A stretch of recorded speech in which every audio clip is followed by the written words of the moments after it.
الحمد لله الحمد لله نحمده ونستعينه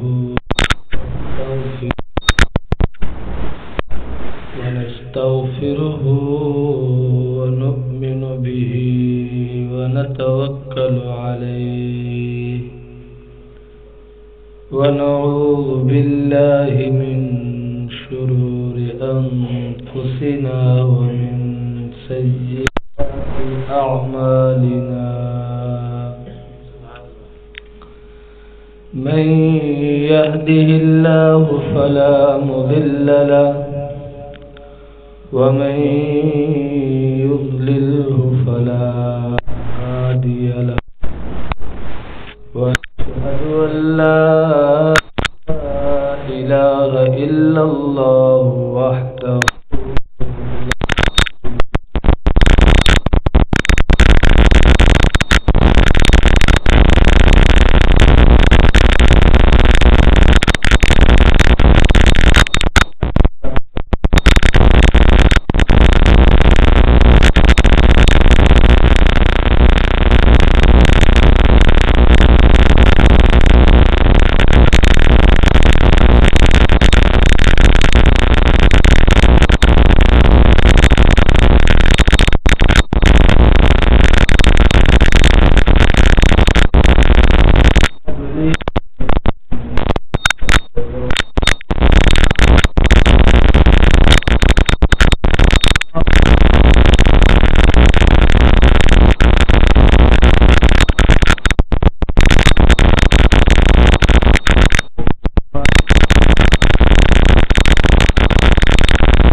لکم من ملجأ یومئذ، قرآن نے کہا اس کے لیے کوئی راستہ نہیں، اس کے لیے کوئی راستہ نہیں، کوئی جائے پناہ نہیں، کوئی اس کے لیے غار نہیں، کوئی اس کے لیے پہاڑ نہیں، کوئی اس کے لیے مکان نہیں، کوئی اس کے لیے جنگل نہیں جہاں جا کر وہ اپنا سر چھپا سکے، کوئی جگہ نہیں ہے۔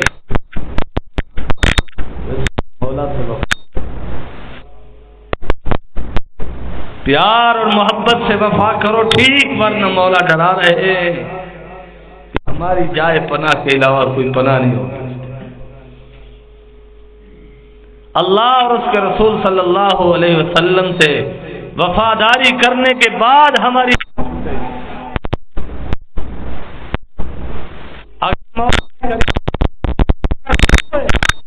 جان چھوٹنے والی نہیں ہے۔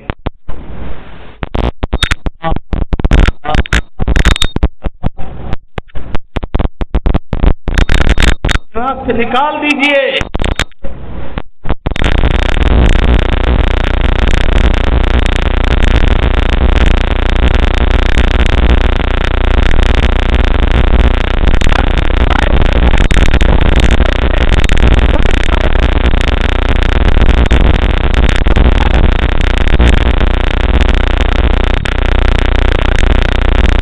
اپنے مولا پر فدا ہو جاتا ہے، گناہوں سے خود کو بچا لیتا ہے، اللہ پر اپنی جوانی کو، اپنے جذبات کو، اپنی خواہشات کو اپنے مولا پر قربان کر دیتا ہے۔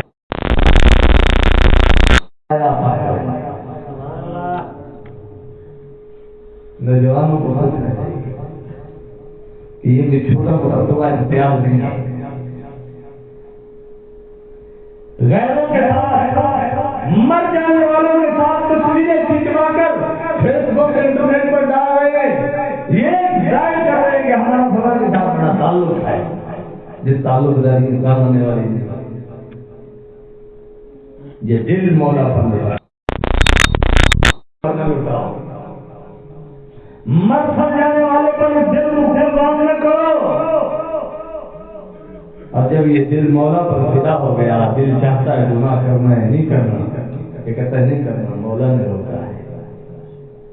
دل میں خواہش ہے میں اپنے بھائی کے ساتھ جھگڑا کروں، لیکن کہتا ہے نہیں کرنا، اللہ ناراض ہوتا ہے، میرے مولا نے مجھ کو منع کیا ہے، اللہ نے مجھ کو روک دیا ہے، میں رک گیا ہوں۔ تو فرمایا ایسا نوجوان عرش کے سائے میں جب کوئی سایہ نہیں ہوگا، نہ کوئی درخت ہوگا، نہ کوئی عمارت ہوگی، نہ بادل کی کوئی چھوٹی سا کوئی ٹکڑا ہوگا۔ ٹکڑے سے بات یاد آئی، جمعہ کا دن ہے، سرکار دو عالم صلی اللہ علیہ وسلم خود ارشاد فرما رہے ہیں، جمعہ کا خطبہ ارشاد فرما رہے، ایک دیہات سے آدمی آیا، لمبا قد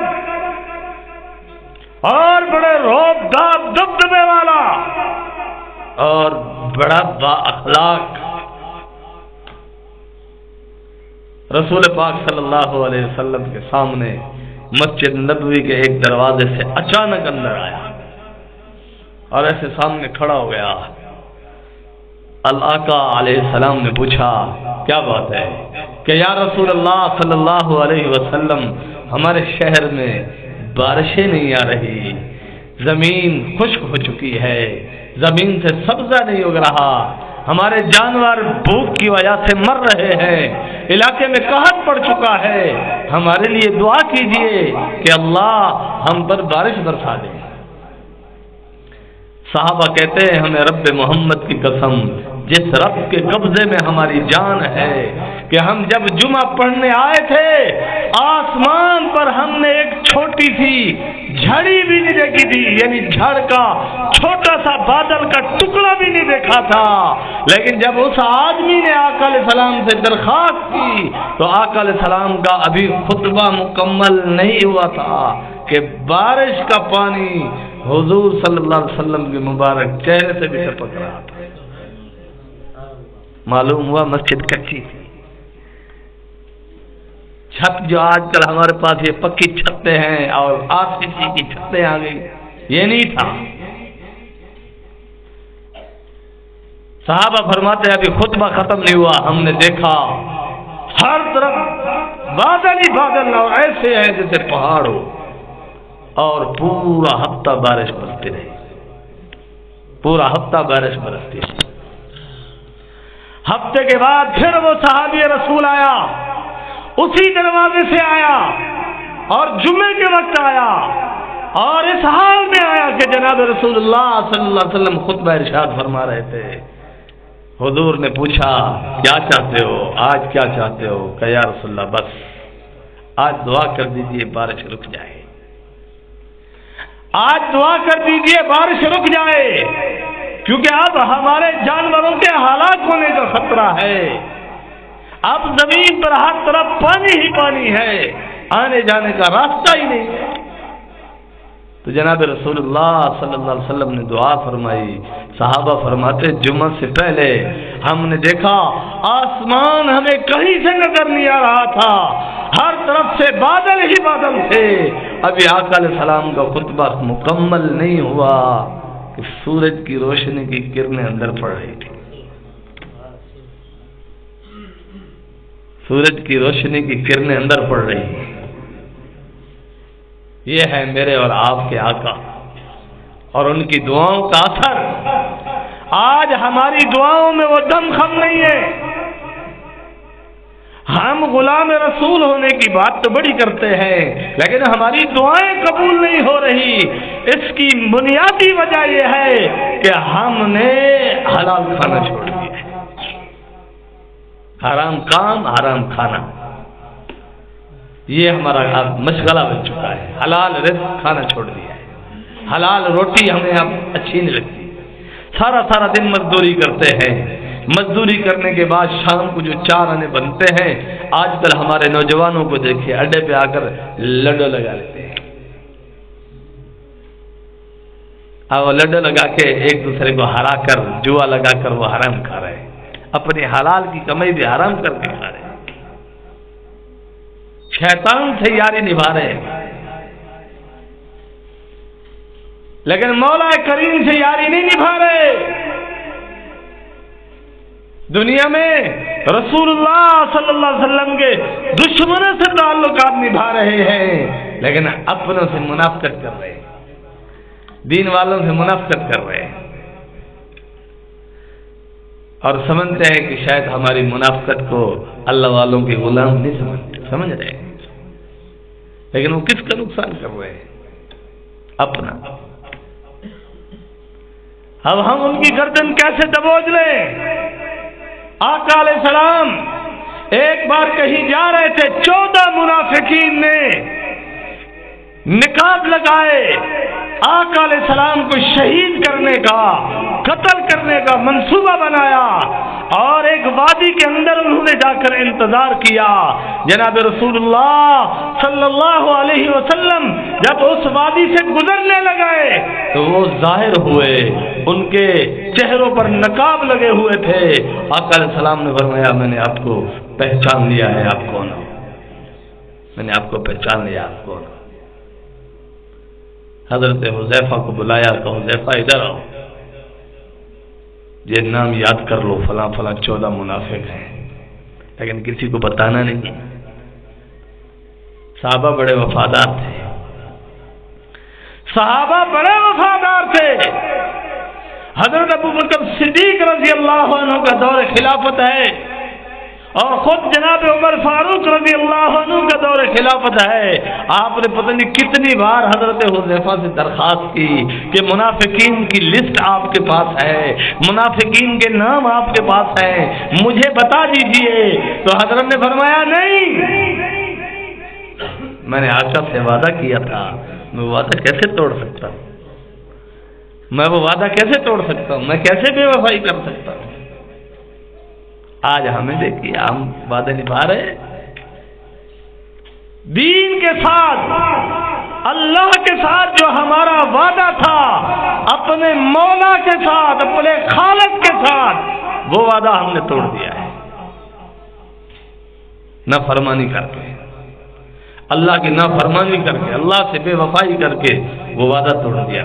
پہلا نقصان ہم نے یہی کیا، اور رسول اللہ صلی اللہ علیہ وسلم کی ذات سے بھی ہمارا وعدہ ہے کہ آپ کی ایک ایک سنت کو ہم زندہ کریں گے، آپ کے مبارک اخلاق پر ہم چلیں گے، آپ کے مبارک اخلاق کو ہم اپنائیں گے، آپ کی مبارک زندگی کو ہم بطور آئینہ سامنے رکھ کر اپنی زندگی کو درست کریں گے۔ لیکن ہم نہیں دیکھ رہے۔ سکون مولوی وہ پسند ہے جڑا ہرنی والے کسے سنا دے انہیں پیا باداروں دا پیائی وہ شیعہ نے آوازیں بڑی ادھر بھی زمین کرتے سرا سارے جہٹا دینے واہ واہ واہ واہ واہ اے مولوی اے وہ کوئی مولوی ہے یار، یہ اعمال نہیں بارے۔ حضرت ابو درداء رضی اللہ عنہ فرماتے ہیں کہ آپ علیہ السلام کا ایک عاشق، ایک صحابی، وہ جنگل میں بکریاں چرا رہا تھا۔ مجھے ایک دن اس کے پاس کام تھا، میں چلا گیا۔ میں نے دیکھا ایک بادل کا چھوٹا سا ٹکڑا اس پر سایہ کیے ہوئے ہے، شدید گرمی ہے، چھوٹا سا بادل کا ٹکڑا اس پر سایہ کیے ہوئے ہے۔ میں نے پوچھا یہ کیا راز ہے؟ اس نے کہا واللہ اللہ کی قسم یہ میرا راز ہے، اللہ کی قسم اٹھا کر مجھے وعدہ دو میرا یہ راز تم کبھی فاش نہیں کرو گے۔ وعدہ یہ ہے، میں نے آقا علیہ السلام کے ہاتھ پر کلمہ پڑھا، ایمان لے آیا تو آقا علیہ السلام نے فرمایا اللہ کے ساتھ کسی کو شریک نہ کرنا اور مجھ پر ہمیشہ درود پڑھتے رہنا۔ میں روزانہ آقا علیہ السلام پر درود پڑھتا ہوں، روزانہ درود پڑھتا ہوں، تو یہ درود کی برکت ہے۔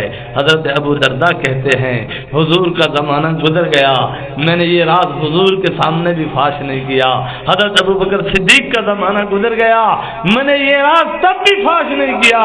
حضرت عمر فاروق رضی اللہ عنہ کا دور آیا، اس صحابی کی وفات ہو گئی، دنیا سے چلا گیا۔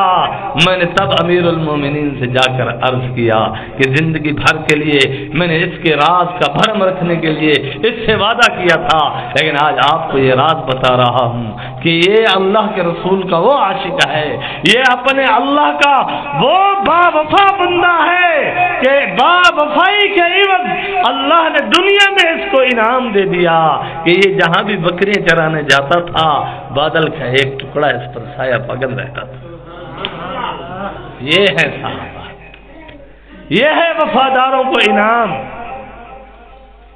ہم بھی تھوڑا سا با وفا بنے، ہماری بھی زندگی بدل جائے۔ یہ نہیں ہو سکتا کہ ہم مولا سے وفا کریں اور وفا کا بدلہ نہ ملے، یہ نہیں ہو سکتا۔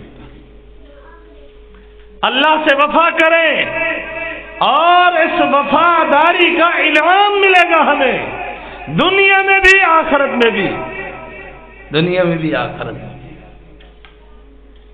کروڑوں کی گاڑیاں ہیں، کروڑوں کی پراپرٹیاں ہیں، دل بے چین ہے، دل پر آگ لگی ہوئی ہے، دل میں بے سکونی ہے، لیکن ایک اللہ کا درویش فقیر بندہ ہے، سارا دن مزدوری کرتا ہے، نماز وقت پر پڑھ رہا ہے، قرآن کی تلاوت کرتا ہے، ذکر اللہ کرتا ہے، اس کو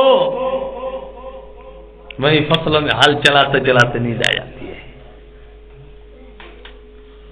بننے دے جوان سر رکھی پہ ہوتے ایک بڑا دل چاہتا ہے کہ کیا پتہ کیا تھی لگے۔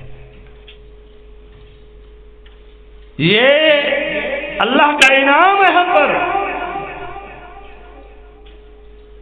اس انعام کی قدر کرو۔ دنیا میں بڑے بڑے مالدار، جگیردار، بڑی بڑی کوٹھیوں والے، فیکٹریوں والے اس نعمت سے محروم ہیں کہ انہیں سکون سے نیند نہیں آتی، انہیں اطمینان سے نیند نہیں آتی۔ اگر نیند آتی بھی ہے تو ایسی نیند آتی ہے جو نہ نیند ہوتی ہے نہ جاگنا ہوتا ہے۔ اتنی دل میں پریشانیوں کا عالم، مر سڑ جانے والوں پر جو مرتا ہے ان کے دل کا بھی یہی حال ہے، ان کو بھی قرار نہیں ہے، سویا تو اس کے خواب و خیالوں میں، رات کی کسی پہر آنکھ کھلی تو اس کے خواب و خیالوں میں، لیکن جو مولا کا با وفا بندہ ہے جب وہ سویا تو تب بھی اس کے خواب خیال میں اللہ اللہ اللہ اللہ، اور رات کے کسی پہر آنکھ کھل گئی تو بھی کہہ رہا ہے اللہ اللہ اللہ اللہ کہہ رہا ہے۔ جسے اللہ سے عشق ہو گیا رات کی تنہائی میں اٹھ کر اللہ کے حضور 2 رکعت نفل پڑھ کے رونے کا مزہ اسے آتا ہے۔ جسے عشق نہیں اسے کیا پتا، جسے اپنے رب سے عشق نہیں ہے، جسے اپنے مولا سے محبت نہیں ہے، اسے کیا پتا کہ محبت کیا چیز ہے۔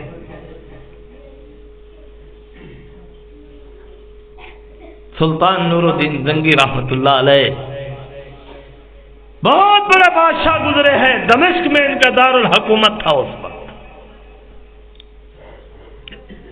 اللہ کے بہت بڑے ولی اور بادشاہ، سوچنے کی باتیں۔ آج کوئی 2-4 ایکڑ کا مالک ہے، 10 ایکڑ 20 ایکڑ کا مالک ہے، اللہ والوں کو حقیر سمجھتا ہے، اپنی دولت پہ اس کو ایسے ناز ہے، اتنا ناز تو شاید فرعون نے کیا ہوگا، نمرود اور حامان نے کیا ہوگا، قارون نے کیا ہوگا۔ اپنی دولت پر اتراتے ہیں اور سمجھتے ہیں شاید دنیا کے خزانے ہمارے پاس ہے تو آخرت بھی ہماری ہے۔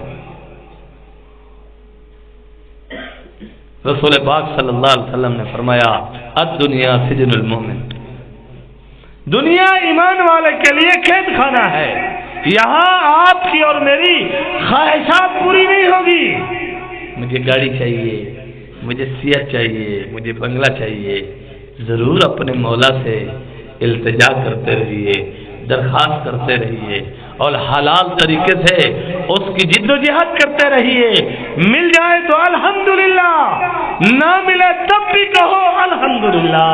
مولا تیرا شکر ہے تو نے ایمان تو دیا ہے، مولا تیرا شکر ہے تو نے میرے گھر میں مجھے نیک صالح اولاد تو دی ہے، تو نے مجھے بیوی تو دی ہے، مولا تیرا احسان ہے، مجھے اطمینان کی نیند تو عطا کی ہے، مولا تیرا احسان ہے، نماز کی توفیق تو دے دیتا ہے، مولا تیرا احسان ہے، اپنا کلام پڑھنے کی مجھے توفیق دے رہا ہے، اپنے نام کی ضربیں لگانے کی توفیق دے رہا ہے، مولا جتنا شکر کرو تھوڑا ہے، تو اس پر شکریہ ادا کرے جو ہے۔ ایک اللہ والے کا مرید تھا، ملنے گیا، حضرت نے پوچھا سناؤ بھی کیسی بسر ہو رہی ہے؟ کہا پیر صاحب مل جائے تو شکر کرتے ہیں، نہ ملے تو صبر کرتے ہیں۔ کہا ایسا تو میرے شہر کے کتے بھی کرتے ہیں۔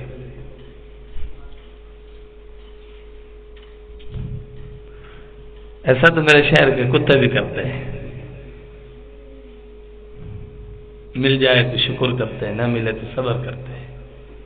مل جائے تب بھی شکر کرو، نہ ملے تب بھی شکر کرو کہ مولا آج روزہ رکھنے کا بہانہ مل گیا، تیرا احسان ہے، آج ٹکر پانی نہیں ہے گھر میں، آج کھانے پینے کے لیے کچھ نہیں ہے، مولا تیرا شکریہ، مولا تیرا احسان ہے، آج آٹومیٹک میرے لیے موقع بن گیا کہ میں روزہ رکھ لوں، تو نفلی روزہ رکھ کر مولا کا شکر ادا کر رہا ہے، مولا تیرا احسان ہے۔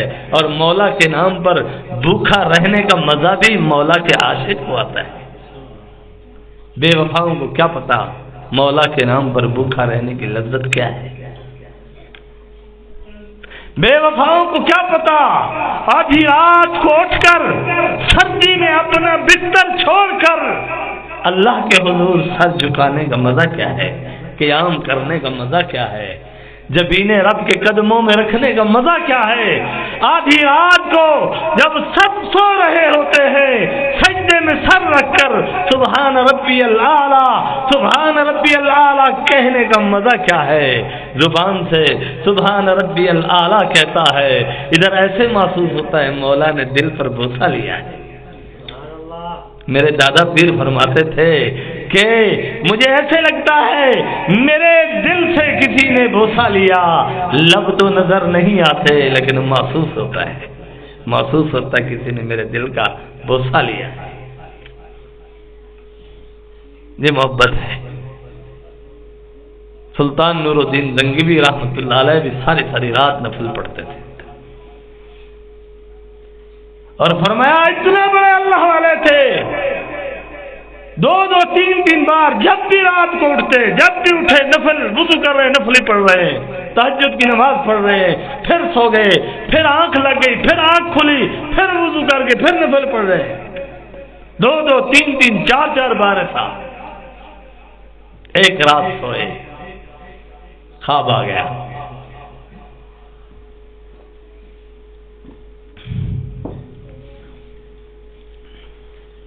سرکار دو عالم صلی اللہ علیہ وسلم خواب میں تشریف لائے،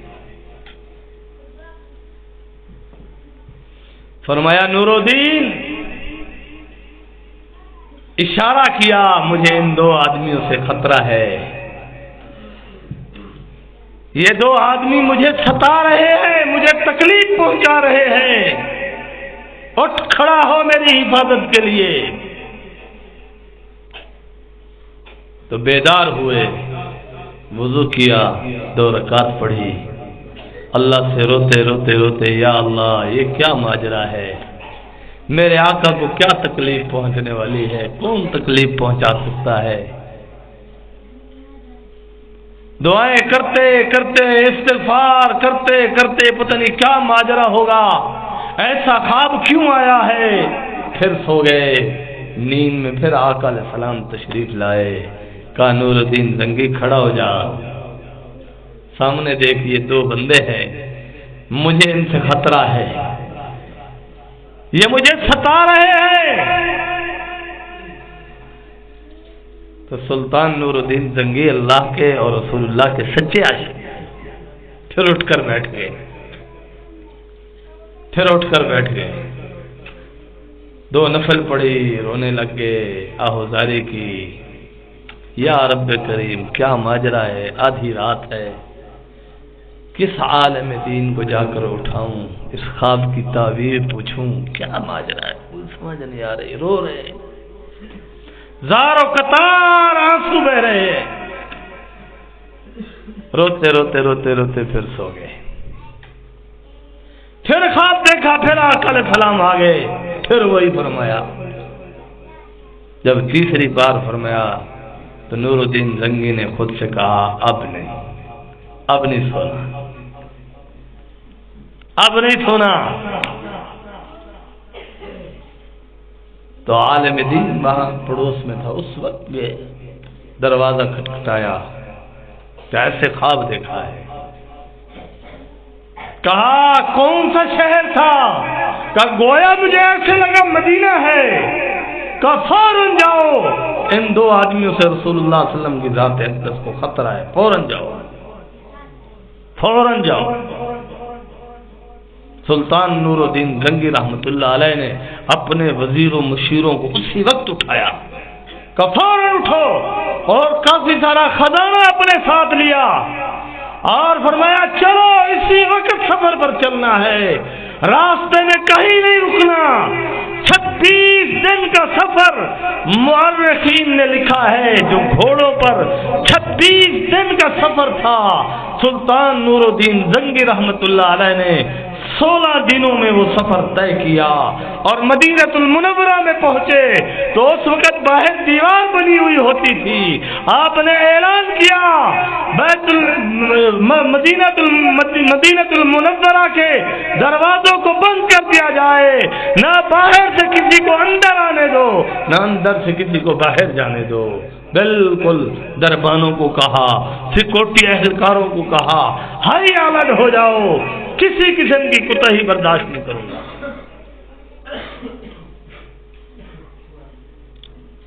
کسی قسم کی کوتاہی برداشت نہیں کروں گا۔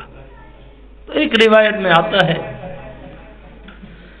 حضرت نے کھانا بنایا اور سب کو مدعو کیا کہ میرے پاس کھانا کھاؤ، سب اہل مدینہ، عرب عجم، یہاں کے مقیم مسافر، سب کھانا لگا، سب آئے۔ نور الدین زنگی رحمت اللہ علیہ نے بڑی توجہ سے سب کو دیکھا، کوئی بھی نہیں تھا، ان 2 میں سے، ان میں سے کوئی بھی نہیں تھا۔ اگلے دن اس نے چند اشرفیاں تھیلیوں میں رکھی، گورنر کو بلایا، اہلکاروں کو بلایا، کہا جلدی جلدی لسٹیں تیار کرو، تمام اہل مدینہ کو بلاؤ، میں نے ان کو تحفہ دینا ہے، میں نے ان کو ہدیہ دینا ہے۔ تو سب کو لائن میں لگایا ہدیہ دیتے ہوئے، ختم۔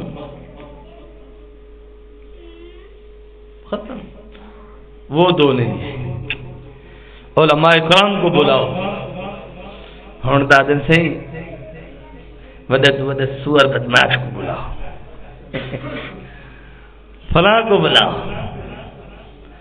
ایم پی ایم این اے کو بلاؤ، فلانے کو بلاؤ، وہ ہمارے مسائل حل کرے گا۔ اور زمانے کا بادشاہ علماء کو بلا رہا ہے کہ مدینہ کے شیوخ کو جمع کرو۔ جمع ہو گئے، کہا میں نے ایسے ایسے خواب دیکھا، میں نے دعوت رکھی، سب کو بلایا، میں نے سب نے دیکھا ایسا کوئی نہیں ہے، میں نے اشرفیہ تھیلی میں ڈال کر ہر ایک کو تحفہ دی، ان میں سے بھی کوئی نہیں ہے، آپ بتاؤ ایسا کون ہے جو جہاں نہیں آیا؟ انہوں نے کہا دو یورپ سے بڑے متقی پرہیزگار لوگ آئے ہوئے ہیں، وہ کسی کی دعوت کھانا پسند نہیں کرتے، دن کو وہ روزہ رکھتے ہیں، رات کو وہ تسبیحات پڑھتے ہیں، جب ان کو فرصت ملتی ہے جنت البقیع میں جا کر زائرین کو پانی پلاتے ہیں، بس ان کا کوئی کام نہیں ہے، نہ ان کو بادشاہوں سے غرض ہے، نہ ان کو مالداروں سے غرض ہے، نہ ان کو مجالس سے غرض ہے۔ فرمایا مجھے وہیں لے چلو، مجھے وہیں لے چلو، میں نے ان کو دیکھنا ہے۔ تو انہوں نے کہا نہیں، ہم ان کو بلاتے ہیں۔ تو بلائے گئے، آئے، خواب میں دیکھا، حیران رہ گئے، یہ تو وہی دو ہیں جو میں نے خواب میں دیکھی ہے، یہ تو وہی دو ہیں جن کے بارے میں رسول اللہ نے فرمایا مجھے ان سے خطرہ ہے۔ بھائی بچوں کو سنبھالو، بچوں کو کیا کر رہے ہیں؟ تو رسول اللہ صلی اللہ علیہ وسلم نے جن کے متعلق مجھے خواب میں اشارہ کیا، یہ تو وہ دو ہے۔ سیکورٹی اہلکاروں کو کہا بھائی انہیں یہیں بیٹھنے دو، ان کے مکان کی طرف چلو، اشارہ کیا، خود ساتھ ساتھ چل پڑے۔ لوگوں نے کہا حضرت کیا کر رہے ہو؟ یہ تو اتنے بڑے اللہ والے ہیں، سارا دن روزہ رکھتے ہیں، جب دیکھو قرآن پڑھ رہے ہیں، درود پڑھ رہے ہیں، صلاۃ و سلام پڑھ رہے ہیں، جب انہیں فرصت ملتی ہے یہ زائرین کو پانی پلا رہے، یہ تو کسی سے کلام ہی نہیں کرتے۔ کہا نہیں، مجھے ان کے گھر لے چلو۔ تو مدینہ المنورہ کے بالکل قریب ایک چھوٹا سا مختصر سا مکان، اس میں کرائے پر وہ رہائش پذیر تھے۔ تو سلطان نور الدین زنگی رحمت اللہ علیہ وہاں تشریف لے گئے، پورے گھر کی تلاشی لی، کچھ بھی نہیں۔ اہل مدینہ حیران ہے، اتنے بڑا ولی اور ان کے گھروں کی تلاشی، اور وہ بھی سلطان خود لے رہا ہے۔ کہاں؟ جب گھر میں تلاشی لی کچھ نہیں ملا تو کہا بھائی ان کا فرش ٹنڈولو۔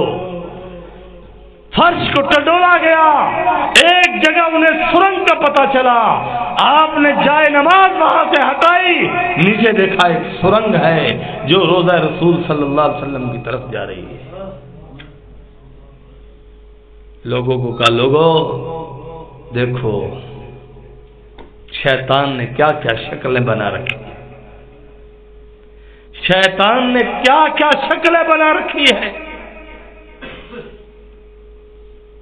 سلطان نور الدین زنگی نے اپنے ایک کھوجی کو کہا اندر جاؤ، اسے دیکھو یہ کہاں تک سرنگ کھود کر پہنچ چکے ہیں۔ مورخ نے لکھا ہے کہ جب وہ آدمی اندر اس سرنگ کا جائزہ لینے گیا تو اس نے دیکھا کہ حضرت عمر رضی اللہ عنہ کے پاؤں سے مٹی ہٹی ہوئی تھی، صرف ایک دن کا فاصلہ تھا۔ کہا جاؤ ان کو بیڑیاں پہناؤ، ہاتھ کڑیاں لگاؤ اور مجرموں والے کپڑے پہنا کر مدینہ میں مین چوک پر لے آؤ، اور خود غضبناک ہو کر وہاں آئے۔ کہا ظالمو کون ہو تم؟ انہوں نے کہا ہم یہودی ہیں، اگر ہمارا راز فاش ہو گیا ہم سچ بتاتے ہیں، ہم یہودی ہیں، ہمیں ہمارے پادریوں نے بھیجا ہے کہ مسلمانوں کی محترم معزز مکرم ذات جناب رسول اللہ صلی اللہ علیہ وسلم کی ذات اقدس ہے، جاؤ ان کی مبارک لاش کو قبر سے نکال کر لے آؤ، قبر سے نکال کر لے آؤ۔ سلطان نور الدین زنگی رحمت اللہ علیہ نے انہیں عبرتناک سزا دی اور اس چوک پر ان کو لٹکا دیا۔ سارے جو اس وقت لوگ اہل مدینہ اور باہر سے زائرین آئے ہوئے تھے سب نے ان کو دیکھا اور اپنی حکومت والوں کو اس دور میں بلایا، کہا روضہ رسول کے چاروں اطراف زمین کو آپ پانی تک کھدائی کرو، تو پانی تک چاروں طرف زمین کو کھدوایا گیا اور سیسا پگھلا کر وہاں ڈالا گیا کہ آئندہ کوئی بدبخت یہ حرکت نہ کر سکے کہ میرے آقا علیہ السلام کی یا شیخین کی لاش کی بے حرمتی یا ان کو نکالنے کی ناپاک کوشش کرے۔ اب شکلیں دیکھو کہ جی دن کو روزہ رکھتے ہیں، رات کو ذکر اذکار کرتے ہیں، قرآن پڑھتے ہیں، اللہ والوں کے ساتھ جڑو، اللہ والے آپ کو سمجھائیں گے۔ ایک حافظ قرآن کے پاس سند ہے، اگر وہ چاہے اپنے استاد سے پوچھ سکتا ہے کہ آپ نے قرآن کس سے پڑھا، اس طرح وہ سلسلہ بتائے گا جناب رسول اللہ صلی اللہ علیہ وسلم تک۔ حدیث پڑھنے والا طالب علم اپنی حدیث کی سند جب بیان کرتا ہے تو جناب رسول اللہ صلی اللہ علیہ وسلم تک بیان کرتا ہے۔ اور میدان تصوف میں جو لوگوں کو اللہ اللہ سکھاتا ہے وہ بھی باسند ہونا چاہیے، اس کی بھی سند محفوظ ہے کہ اپنے سے لے کر جناب رسول اللہ صلی اللہ علیہ وسلم کی ذات مبارک تک وہ اپنی سند رکھتا ہے۔ میں نے کس سے اللہ اللہ سیکھا، اس نے کس سے سیکھا، اس نے کس سے سیکھا، یہ سلسلہ حضرت علی المرتضی رضی اللہ عنہ اور حضرت ابوبکر صدیق رضی اللہ عنہ تک پہنچتے ہیں۔ یہ کوئی ایسے ویسے نہیں ہے، ایسے ویسوں سے بات آ گئی۔ ایک شاعر نے بڑی خوبصورت بات کی، ایک شعر میں اس نے کافروں کے اور ایمان والوں کے احوال بیان کیے کہ کیسے کیسے تھے، ایسے ویسے ہو گئے۔ ابو جہل، امیہ بن خلف، بڑے بڑے کافر کے، بڑی بڑی دولتوں والے، اثر و رسوخ والے، تو فرمایا کیسے کیسے تھے، ایسے ویسے ہو گئے، ختم ہو گئے۔ غزوہ بدر میں ان کی لاشیں دیکھو کہاں پڑی ہے، گھسیٹ کر ان کو لایا جا رہا ہے، گھسیٹ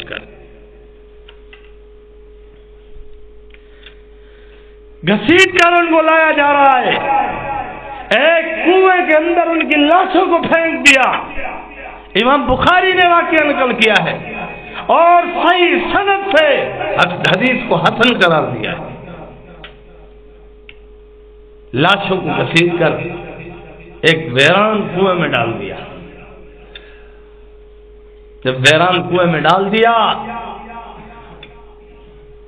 تو بعد میں رسول پاک صلی اللہ علیہ وسلم وہاں پہنچ گئے، ایک ایک کافر کا نام لے کر کہہ رہے ہیں بتاؤ تمہارے رب نے تمہارے ساتھ جو وعدہ کیا وہ پورا ہوا، یا میرے رب نے جو میرے ساتھ وعدہ کیا یہ پورا ہوا۔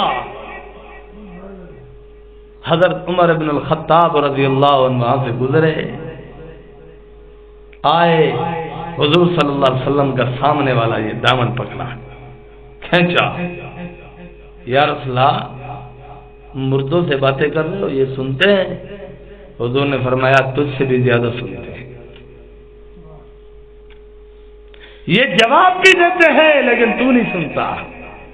یہ کہہ رہے ہیں محمد تیرے رب نے تیرے ساتھ جو وعدہ کیا وہ پورا ہو گیا، ہم بھی جھوٹے، ہمارے خدا بھی جھوٹے، جو انہوں نے ہمارے ساتھ وعدہ کیا وہ پورا نہیں ہوا۔ یہ جواب بھی دے رہے، بخاری شریف کی حدیث ہے، جس کو شک شبہ ہو آئے میں حدیث دکھاتا ہوں، اور اس کی ساری سند بھی صحیح ہے، مضبوط سند ہے، کوئی راوی اس میں ایسا ویسا نہیں ہے۔ تو بہرحال شاعر نے کہا کیسے کیسے تھے، ایسے ویسے ہو گئے، کنویں میں پڑے، ان کی کھوپڑیوں کو، ان کی لاشوں کو گھسیٹ کر ایک ویران کنویں میں پھینکا جا رہا ہے۔ ایسے ویسے تھے، ابو بکر اس کو دیکھیے، سلمان کو دیکھیے، ابو ہریرہ کو دیکھیے، بلال حبشی کو دیکھیے، ایسے ویسے تھے، کیسے کیسے ہو گئے، آقا پر ایمان لے آئے، کیسے کیسے ہو گئے،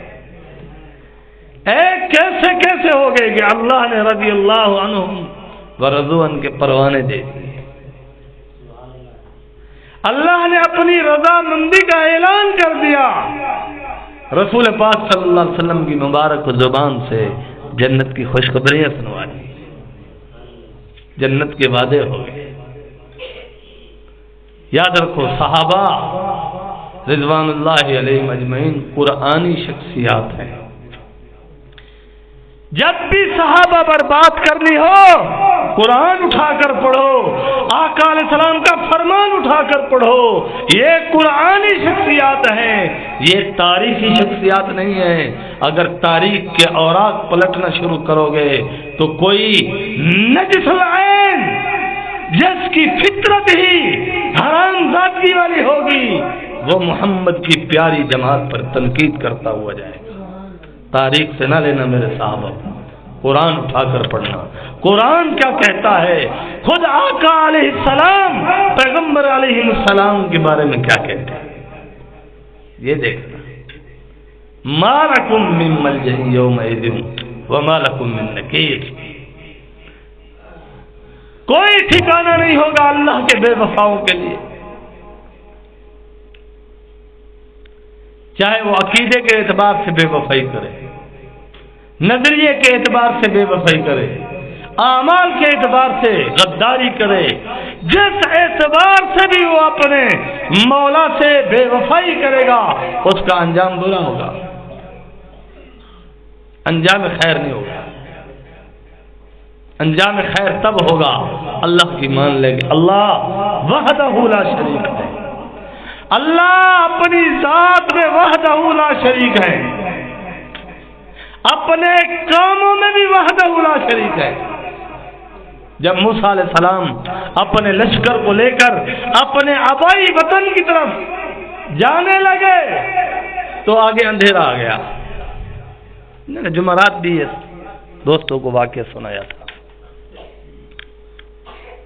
آگے اندھیرا آ گیا، مختصر پورا واقعہ سنا دیا۔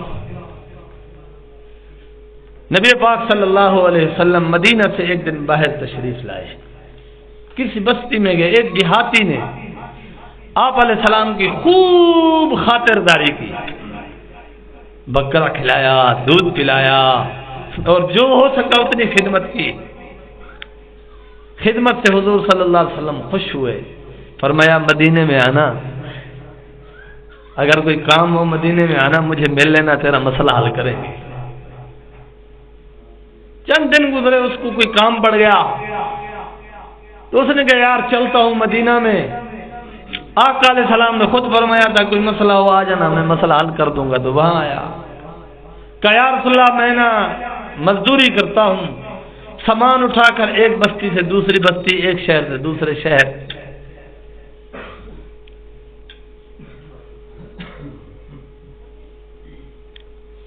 تو مجھے ایک اونٹ دیا جائے بما ایک کچاوا، جس پر میں سامان بھی لاد سکوں، اتنا غریب ہوں، کچاوا بھی نہیں ہے میرے پاس، اونٹ بھی دو اور کچاوا بھی دو۔ حضور نے فرمایا کچھ اور مانگو صلی اللہ علیہ وسلم۔ یا رسول اللہ بکریاں دے دو، تھوڑی چند بکریاں دے دو دودھ والی۔ میرے بچے ہیں چھوٹے چھوٹے دودھ پئیں گے خوش ہو جائیں گے. حضور نے فرمایا یہ بھی دے دے. حضور نے فرمایا کچھ اور مانگ. کہ افضل بس اتنا کافی ہے. حضور نے فرمایا افسوس تو موسیٰ علیہ السلام کی بڑھیا سے بھی کم عقل نکلا. تیری تو اتنا سوچ بھی نہیں ہے جو موسیٰ علیہ السلام کی بڑھیا کی تھی. تو صحابہ نے بعد میں پوچھا یا اللہ وہ بڑھیا کیا واقعہ ہے؟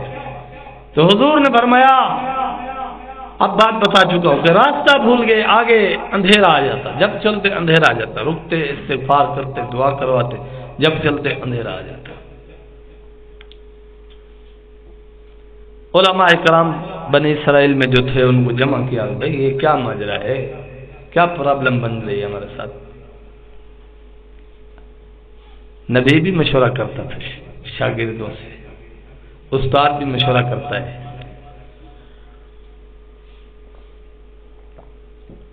لیکن شاگرد آج کل استاد سے مشورہ نہیں کرتا, وہ کہیں باہر سے مشورہ کرتا ہے, یوٹیوب سے, انٹرنیٹ سے, کسی لوفر لفنگے سے مشورہ کرتا ہے.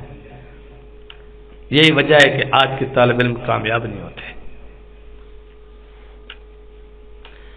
تو بہرحال جناب موسیٰ علیہ السلام نے ان سے پوچھا کہ کیا ماجرا ہے. انہوں نے کہا حضرت ہمارے آبا و اجداد جو علماء تھے انہوں نے کہا تھا کہ ہم نے یوسف علیہ السلام کے ساتھ ایک وعدہ کیا تھا. یوسف علیہ السلام نے فرمایا جب میری وفات ہو جائے میری میت کو میرے آبائی گاؤں دفن کرنا, لیکن راستے میں وفات ہو گئی. تو وہ یہی کہیں ایک گاؤں ہے, یہی کہیں بتاتے ہیں, وہاں ان کی تدفین ہوئی تھی. کہا بتاؤ کون سی جگہ ہے, ہم ابھی ان کی لاش کو قبر سے نکالتے ہیں اور ساتھ لے جاتے ہیں. انہوں نے کہا یہ یاد ہمیں نہیں ہے. کبھی تھوڑا ذہن گھماؤ. کہا حضرت ہمیں یاد آتا ہے کہ یہاں ایک بوڑھی عورت رہتی ہے, بڑی عمر والی ہے, شاید اس کے پاس ہمیں یہ راز مل جائے. کہا چلو اس کے پاس چلتے ہیں. تو موسیٰ علیہ السلام وہاں تشریف لے گئے. اس بڑھیا سے کہا ایسے ایسے ہمارے ساتھ ماجرا ہوا ہے. بڑھیا سمجھ گئی, جو سفر پر نکلتا ہے اندھیرا ہو جاتا ہے, رک جاتا ہے, پھر وعدہ پورا کر رہا ہے, یہ کوئی عام بندہ نہیں, واقعی اللہ کا نبی ہے, واقعی اللہ کا رسول ہے. تو اس نے کہا ہمیں بتائیے قبر کہاں ہے, ہم قبر کشائی کر کے لاش لے جانا چاہتے ہیں.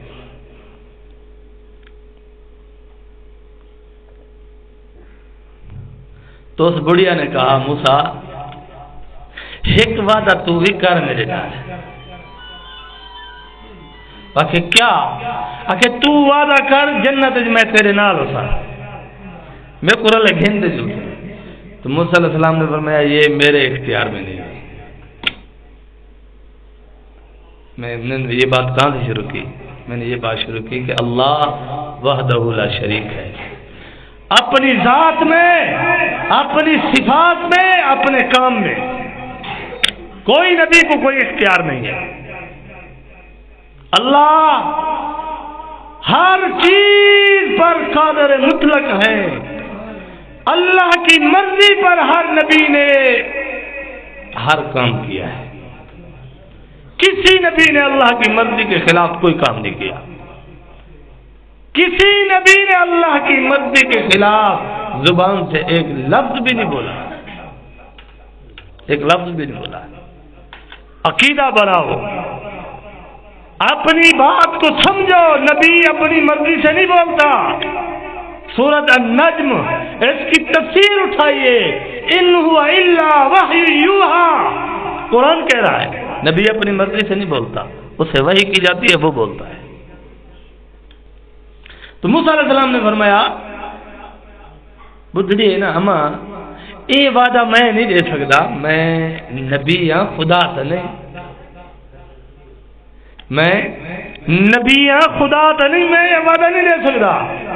ان بدھڑا کیا اچھا والی گال ہے تو میں بھی نہیں دے سکتی. تو جناب موسیٰ علیہ السلام نے اللہ کی طرف رجوع کیا, دل سے، دماغ سے، زبان سے، تینوں چیزوں کو اللہ کی طرف متوجہ ہو۔ مولا میرے ربا کرم فرما، معاملہ ایسے ہو گیا، وحی نازل ہو گئی، جبریل امین آ گئے، اللہ فرمانے وعدہ کر لو، اللہ فرما رہے وعدہ کر لو۔ نبی نے اپنی مرضی سے وعدہ نہیں کیا، اللہ کی مرضی سے وعدہ کیا۔ جب جبریل نے پیغام دے دیا تو موسیٰ علیہ السلام نے فرمایا اما ٹھیک ہے، وعدہ پکا ٹھیک ہے، ہوں ڈور۔ تو عقیدہ کیا ہے؟ اللہ وحدہ لا شریک ہے، اپنی ذات میں، اپنی صفات میں، اپنے کاموں میں۔ جس کا یہ عقیدہ ہو کوئی شریک ہے وہ مشرک ہے، مسلمان نہیں ہو سکتا۔ تو بھائی اللہ سے وفا کرنا سیکھیں، اللہ سے وفا کرو اس سے پہلے کہ فیصلے کی گھڑی آن پہنچے۔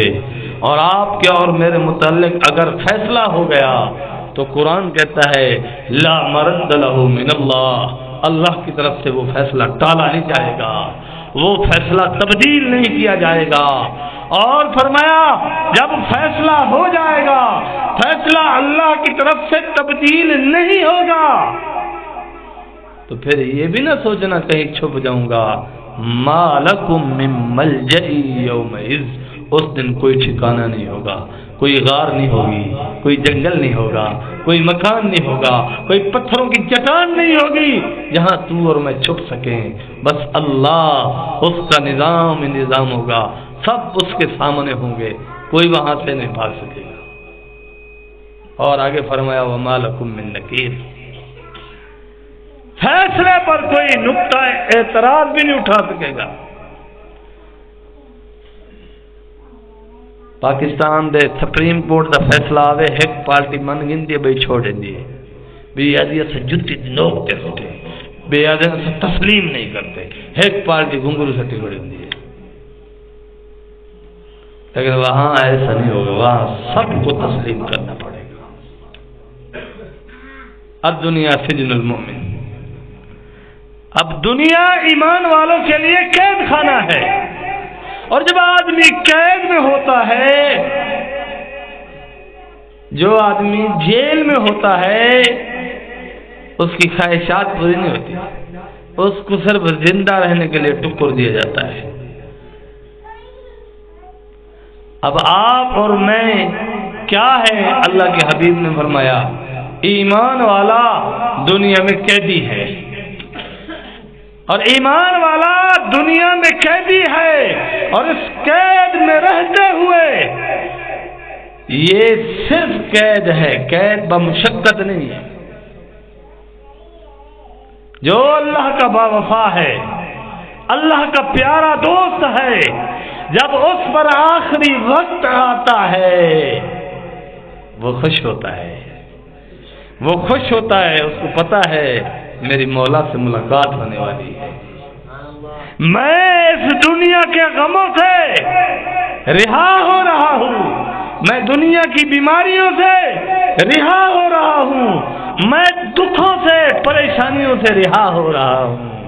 لیکن یہ خوشی اس کو ہوتی ہے جو مولا کا باوفا ہوتا ہے، جو مولا کا بے وفا ہوتا ہے، وہ موت سے ڈرتا ہے، وہ موت سے گھبراتا ہے، وہ موت سے بھاگتا ہے، وہ جتنا بھی بھاگ لے لیکن موت پھر بھی چھوڑتی نہیں۔